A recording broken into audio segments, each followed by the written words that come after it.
We'll stay with this particular story and speak to Dr. Oscar van Heerden from UJ Center for African Diplomacy and Leadership, Senior Research Fellow. Thank you so much for your time this afternoon. I mean, your reaction first to the ruling. Yeah, thanks, Bongi. My reaction is that the court actually is being consistent, and it's in keeping with its initial ruling, which was that they agree with South Africa's submission that there is plausible genocide that is happening in Gaza, committed by the Israeli government. And so I was not surprised that the consistency of the court is that indeed they were going to find in favor of the provisional measures by South Africa. And speaking about consistency, we've also seen how Israel has been consistently responding to those who've been criticizing what is taking place in Gaza currently. The court saying, for example, today that conditions have been met for new emergency measures. But when you listen to what the Israeli government spokesperson said on the eve of the decision, that no power on earth will stop Israel from protecting its citizens and going after Hamas in Gaza. So are they likely to be consistent as well in how they respond to this? Absolutely. The truth of the matter is, Bongi, as long as the United States of America defends the actions of the Israeli government, they will behave exactly like this, where they are not going to comply, they are not going to implement the ruling of the court. I think the next step for South Africa is going to be to take it to the UN Security Council. There is a slim chance that the United States might not veto it on the grounds that Biden's administration, President Biden, has indicated that they are not prepared to support Israel if they decide to do a ground invasion into the south of Gaza and into Rafah.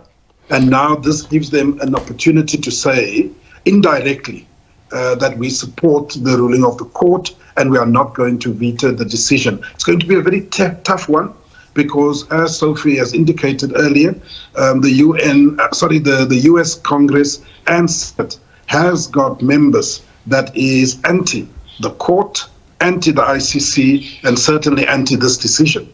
So what does it mean then? Because I remember in December we were having this very conversation, and in January as well, and then again in March, and now again, to say that what does it all mean, particularly when it comes to enforceability then? No, you know what, Bongiwe, I know it can be quite discouraging, but the truth of the matter is with international politics and domestic politics, I think principle and perception is quite critical. The world can see that the international organizations, institutions, such as the ICJ, the World Court, such as the International Criminal Court that is now seeking for arrest warrants, have all pronounced on this matter. They have all expressed their views. The world have seen that in the United Nations at the Security Council level, the US continues to aid and abet Israel in its murderous activities. And so even though the court has no enforcing power, the truth of the matter is that the world is going to respond. As Sophie has indicated, European countries are going to think twice to provide arms to Israel, because now there's actually been a declaration from the World Court to say that all operations, military operations, must halt in Rafah. And if they assist Israel, they too will be breaking the law. So what does it mean then, especially when you look at an ally of Israel like the United States? What it means is that the pressure is going to continue to mount. As indicated, Bongi, that 3 European countries for the first time have now decided they are going to recognize the state of Palestine. Again, it is symbolic, but very significant because it is a break from the past.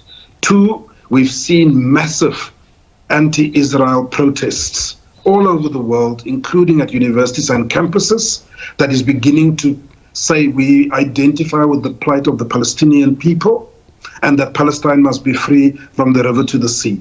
Thirdly, we see that there's this mounting pressure from a legal point of view from both UN organs such as the ICC and the ICJ. And lastly, we are going to see countries are going to begin to shun away from Israel saying that they need to get a lasting, peaceful solution to the plight of the Palestinian people. And Dr. van Heerden, I mean, we're also seeing the court saying that 13 of the 15 judges, that's the ICJ, agreeing that the situation in Rafah is a red line. What does that dynamic also tell us, that it was not all 15? Well, there will always be dissenting views. You know, even in our higher court here in South Africa, the Constitutional Court, there's always a minority judgment as well. And not everyone always sees eye to eye with the view of the majority. I think we must be encouraged by the fact that the majority feels this, have ruled this, and we must be encouraged by the fact that the court has shown the international community that they are consistent on this issue. And of course, when you then look at, you know, because all the time we talk about what is happening in the courts, what is taking place internationally, but you also look at the fact that on the ground is a very desperate situation that really needs urgent attention. And I suppose we should never lose sight of that. Absolutely. We absolutely shouldn't. And I mean, the truth of the matter is, this is why South Africa is doing what it's doing, seeking relief from the highest court in the world. This is not about vote gathering and opportunism. This is all about the fact that the plight of the Palestinian people needs to be put top of the agenda. They have been suffering an inhumane, oppressive, racist government for 76 years, and now they are being indiscriminately killed with mass carpet bombing, all under the guise of wanting to destroy Hamas, when we all can see, the world can see, this is collective punishment. And so the World Court is saying so far and no further. And there are some, of course, who are saying, you know, looking at the developments and moving a little bit away from the ICJ now to the ICC. Some are saying that why then issue arrest warrants for both sides? But others are saying, no, it shows impartiality because you need to look at the situation on the ground on a victim-based approach. And I wonder, what are your views on that? I think that it is important that there is some kind of objectivity. The truth of the matter is atrocities were committed on October 7, and some people must be held responsible for that. I do think that the ICC and the chief prosecutor, Karim Khan, is aware of the fact that when you are occupied, you have the right to resist such occupation. This is in international law, but that is for Hamas leaders to go and argue at the ICC.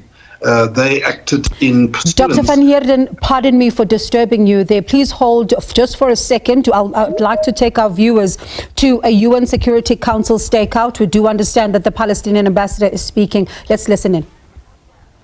Tailored to Gaza, without necessarily mentioning Gaza by name, with regard to the protections of civilians, with regard to the protections of international personnel, including UN personnel and specifically UNRWA personnel, condemning the killing of hundreds of international personnel in the human field, condemning incitement by Israeli officials in killing large number of our people, in essence genocide against our people, and calling for opening all crossings, providing humanitarian assistance to scale, and accountability of those responsible for these crimes to face the justice that they should face. And we are satisfied that the Security Council adopted this resolution. It would be greatly helpful in hopefully having a ceasefire, definitely stopping this onslaught and preventing the invasion of Rafah. The other subject that we want to share with you is the provisional measures adopted by the ICJ. We are grateful for South Africa and those who supported them for going back to the ICJ, asking them for additional provisional measures. And we welcome these provisional measures, including stopping, the military operation in Rafah. We believe that the provisional measures of the ICJ also previously asked for stopping all military operations in the Gaza Strip and stopping these crimes and potential crimes of genocide against our people in the Gaza Strip. And we also welcome the fact that they called for the opening of Rafah crossing, for providing humanitarian assistance to scale, and to continue fighting against the crime against humanity of mass transfer, including the pushing of 800,000 of Palestinians around Rafah to move to other parts of the Gaza Strip.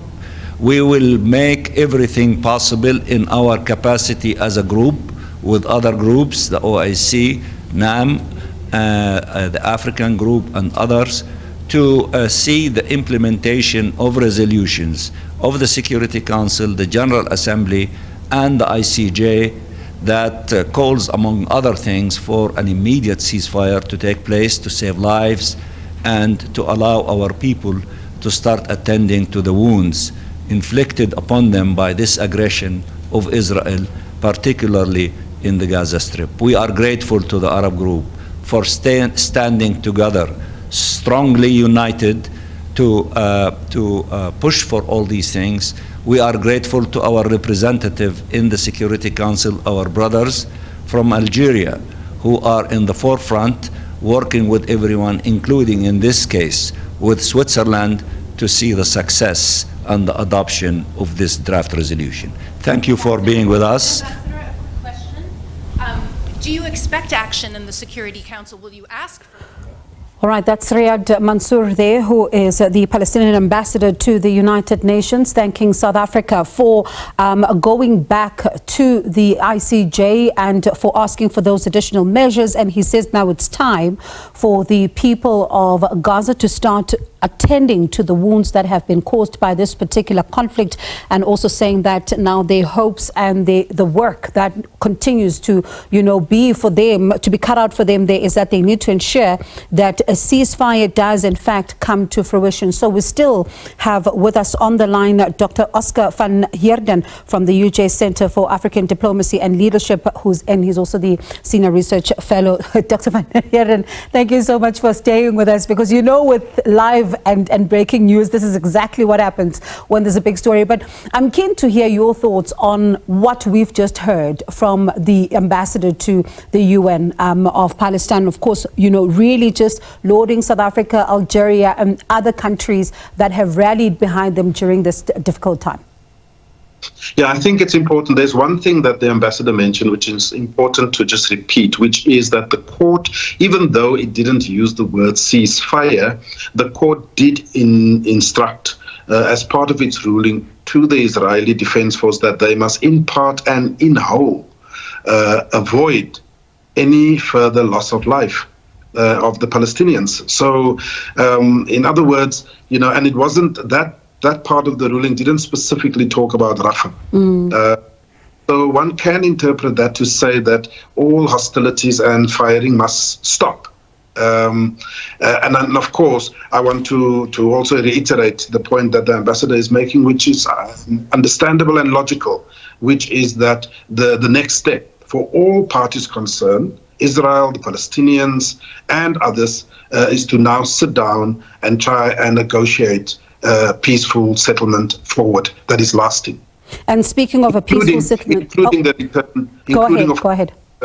Including, of course, the return of hostages. And I was going to touch on that. Because that's also another big issue as well, which is the return of hostages. You hear, of course, even, this particular issue, Israel going on about it for quite some time. And it does seem to be one that also Hamas needs to also, speak more about, because you hear even from the ceasefire talks and the negotiations that Israel is not backing down on this particular demand.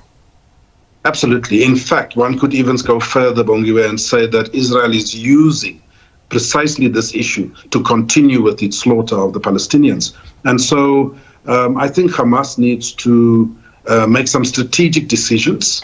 The fact that there's hundreds of thousands of Israelis outside the Knesset, outside on the streets of Jerusalem, demanding that the Netanyahu government have a ceasefire and that the hostages can be returned. This is perhaps a good time to show goodwill on the part of Hamas to return those hostages. Thank you so much for staying with us. I know that I kept you longer than anticipated, but do appreciate your indulgence. That was UJ Center for African Diplomacy and Leadership Senior Research Fellow, Dr. Oscar van Heerden.